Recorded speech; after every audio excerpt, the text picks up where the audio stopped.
상점 관리 메뉴를 배워보도록 하겠습니다. 상점 관리 메뉴를 클릭해 주시고요. 첫 번째로 나의 상점 정보를 관리할 수 있는 메뉴에 접속이 되시고요. 나의 상점이 어떤 정보로 등록이 되었는지 확인하실 수 있습니다. 하지만 이 항목 중에서도 대표님들께서 직접 수정하실 수 있는 항목이 있고요. 본사에 요청하여 수정할 수 있는 항목들이 있습니다. 직접 수정이 가능한 상점 정보는 비밀번호, 이메일, 휴대번호, 팩스번호, 주요 상품의 출고 시기 등을 수정하실 수가 있고요. 대표님들께서 직접 수정이 어려운 부분들은 정상 계좌, 상호, 사업자 등록번호, 대표자명, 통신판매업 신고번호 등은 서류 증빙이 필요하기 때문에 본사에 서류를 보내시고 수정되신 것을 확인하실 수 있습니다. 그럼 간단하게 대표님들의 관리자로 접속할 수 있는 계정의 비밀번호를 변경해 볼 텐데요. 상점 정보 하단으로 내려보시면 비밀번호라는 항목을 보실 수가 있습니다. 비밀번호 항목의 오른쪽에 보시면 비밀번호 변경이라는 버튼이 보이시고요. 비밀번호 변경 버튼을 클릭해 보시면 이렇게 팝업 창으로 현재 비밀번호를 입력하고 새 비밀번호를 입력할 수 있는 팝업이 생성됩니다. 한번 제가 입력해 보도록 하겠습니다. 새로운 비밀번호도 입력하고요. 모두 입력을 하고 변경 버튼을 클릭해 보겠습니다. 비밀번호가 변경이 되었고요. 반드시 하단의 확인 버튼까지 클릭해 주세요.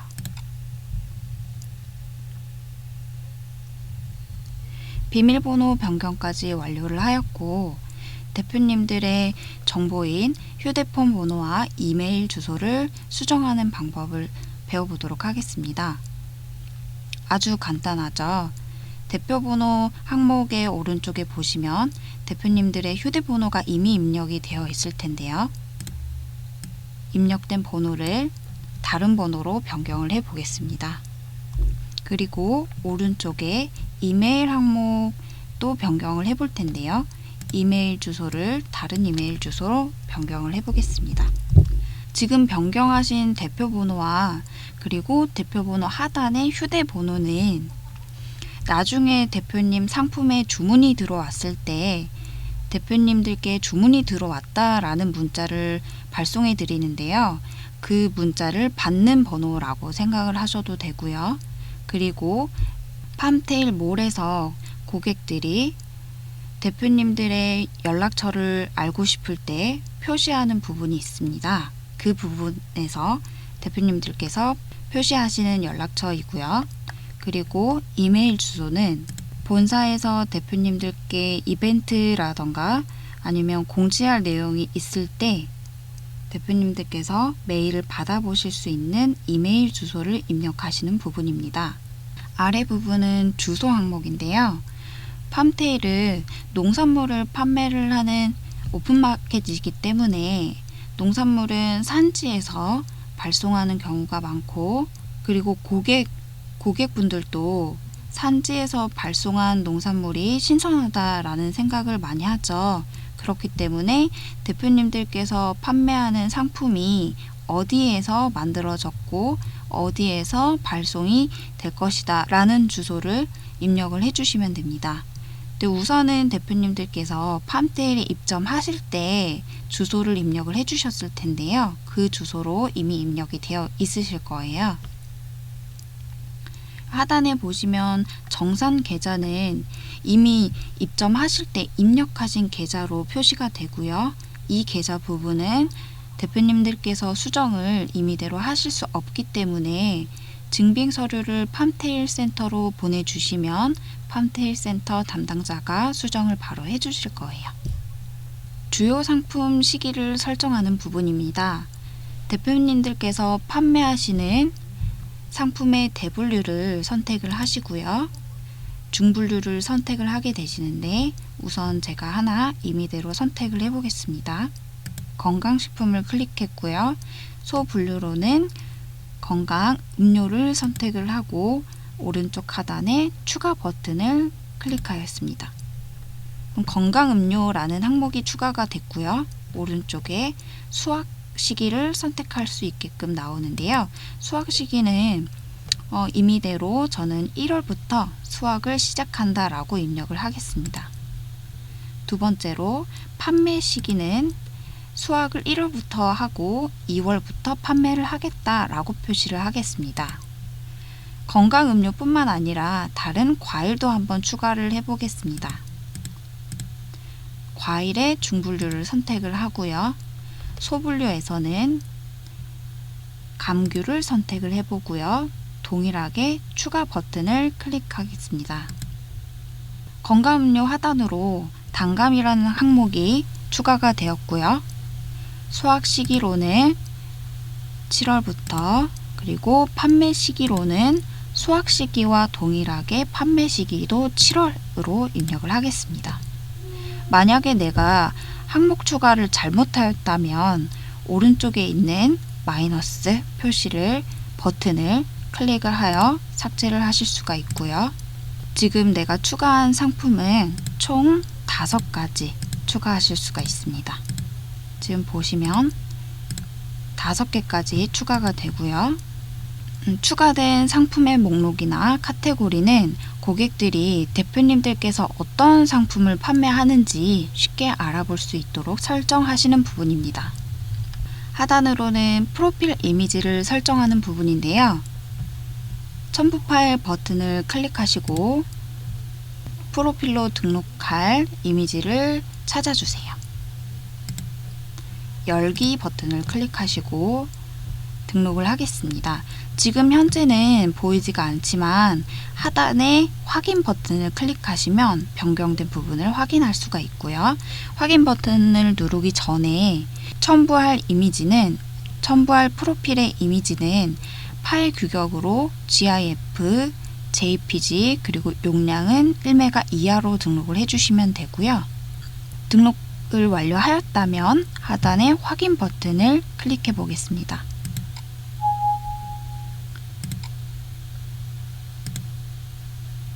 하단으로 내려가 등록이 되었는지 확인해 보겠습니다. 프로필 이미지는 이렇게 등록이 되었고요. 타이틀 내용과 소개 내용을 작성을 해 보겠습니다. 타이틀 내용은 우리 농가를 간략하게 소개할 수 있는 문구를 적는 것인데요. 제가 우선 보여드리기 위해서 간략하게 하나 적어 보도록 하겠습니다. 타이틀 내용을 적었고요. 소개 내용은 타이틀 내용과 비슷하게 적으실 수도 있는데 대표님 농가를 조금 더 길게 설명할 수 있는 부분인데요. 대표님께서 판매하시는 상품을 좀 더 부각할 수 있도록 좀 더 디테일하게 소개 내용을 적어 주실 수 있어요. 타이틀 내용과 소개 내용을 적었고요. 이것도 마찬가지로 확인 버튼을 클릭하여 반드시 저장해 주셔야 됩니다. 하단에 내려서 타이틀 내용과 소개 내용이 실제로 적용이 잘 되었는지 확인하실 수가 있고요. 이렇게 대표님께서 수정하고자 하는 내용들은 상점 정보 관리 메뉴에서 충분히 수정하실 수가 있습니다. 반드시 정산 정보나 상호 등 서류 증빙이 필요한 상점 정보는 수정이 필요하시면 판테일 센터 담당 쪽으로 연락을 주시거나 이메일을 주시거나 문의를 주셔서 정상적으로 수정이 될 수 있도록 요청 주세요. 다음으로 상점 관리 메뉴의 배송 정책 설정 메뉴를 확인해 보겠습니다. 배송 정책 설정 메뉴는 가장 중요한데요. 판테일에서 대표님들께서 상품을 판매하실 때 배송비를 설정을 하실 수 있는 부분입니다. 기본 세팅은 무료 배송비로 설정이 되기 때문에 대표님들의 배송비 정책대로 수정을 하셔야 되는데요. 무료 배송비는 고객분들께 배송비를 부담시키지 않고 대표님들께서 부담한다 라는 내용으로 선택이 되어 있고요. 두 번째로 착불 배송비는 대표님들께서 부담하는 것이 아니라 고객분들께서 배송비를 부담하되 상품을 받을 때 택배 기사에게 배송비를 전달을 하도록 하는 것이고요. 세 번째로 고정 배송비는 주문 금액 또는 수량에 상관없이 동일 주문건에 배송비를 청구하는 내용입니다. 그래서 고정 배송비로 선택을 하시고 얼마의 배송비를 청구할지 입력을 해주시면 됩니다. 네 번째로 대표님들께서 가장 많이 설정을 하시는 조건 배송비인데요. 조건 배송비는 일정 금액보다 작으면 배송비 얼마를 청구하겠다라는 내용을 설정하는 부분이고요. 제가 한번 조건 배송비를 설정해 보도록 하겠습니다. 주문 금액이 5만원보다 작으면 배송비 3,000원을 청구하겠다라고 입력을 했고요. 확인 버튼을 클릭하겠습니다. 배송비 설정이 완료되었다라는 메시지 창이 나왔고요. 실제로 그럼 배송비 정책 설정이 잘 적용이 되었는지 확인해 보도록 하겠습니다. 그러면 제 상품에 가서 실제로 주문을 해 보겠습니다.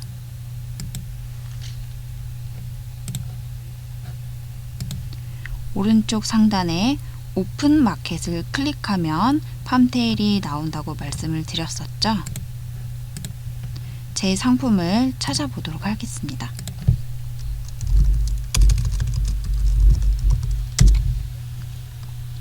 우선 테스트로 등록을 해 놓았기 때문에 제가 제 상품 검색을 과세라는 걸로 검색을 했고요. 왼쪽에 관리자 2차 테스트 상품 만원짜리 상품을 등록을 미리 해놨었어요. 그래서 상품을 클릭하고 주문을 해보겠습니다. 저희가 배송비 설정을 5만원 미만 시에는 배송비 3,000원을 청구를 하게끔 설정을 해놨었죠. 그래서 옵션을 선택을 하고요. 만원짜리 상품을 조건 보이고요.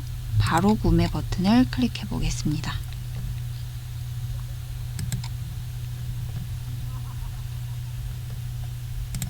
주문서 페이지로 이동이 됐고요. 실제로 최종 결제 금액은 13,000원이다 라는 부분을 확인하실 수가 있습니다. 그러면 5만원 이상일 때 무료 배송비로 잘 설정이 되었는지 부분까지 확인해 볼 텐데요. 다시 주문 상세 페이지로 이동을 해서 주문을 다시 해보겠습니다. 옵션을 선택을 하고요. 선택한 옵션에 수량을 늘려서 총 주문하는 금액이 5만원 이상이 되도록 설정을 해보고요. 6만원으로 바로 구매를 해보겠습니다. 주문서 페이지로 이동이 되었고요. 이동된 페이지에 수량은 6개, 주문 금액은 6만원, 그리고 실제로 결제해야 될 금액도 6만원이라는 것을 확인하실 수가 있습니다. 보신 분들도 있으셨을 텐데요. 상품의 상세 페이지를 다시 돌아가서 보시면 배송 조건이 표시되어 있는데요. 제가 아까 관리자 페이지에서 설정하였던 그대로 총 결제 금액이 5만원 미만 시 배송비 3,000원이 청구됩니다 라고 상품의 상세 페이지에서도 확인하실 수가 있습니다. 다시 관리자 페이지로 돌아가겠습니다. 조건 배송비로 설정을 해서 정상적으로 내 상품에 배송비 설정이 되었다라는 부분을 확인하셨고요. 그리고 내 상품을 제주도나 도서상간 지역의 사람들이 구매를 하시는 경우가 있잖아요. 그래서 제주도, 도서상간 지역에 추가 배송비를 입력하여 청구받는 부분인데요. 제주도 쪽 배송비는 제가 5,000원이라고 넣었고요. 도서 상간 배송비는 2,000원으로 수정을 해보겠습니다. 제주도는 항공료가 있기 때문에 배송비가 추가적으로 드는 부분이 있는데요. 이 배송비는 대표님들께서 이용하시는 택배사에서 정확하게 확인하실 수가 있습니다.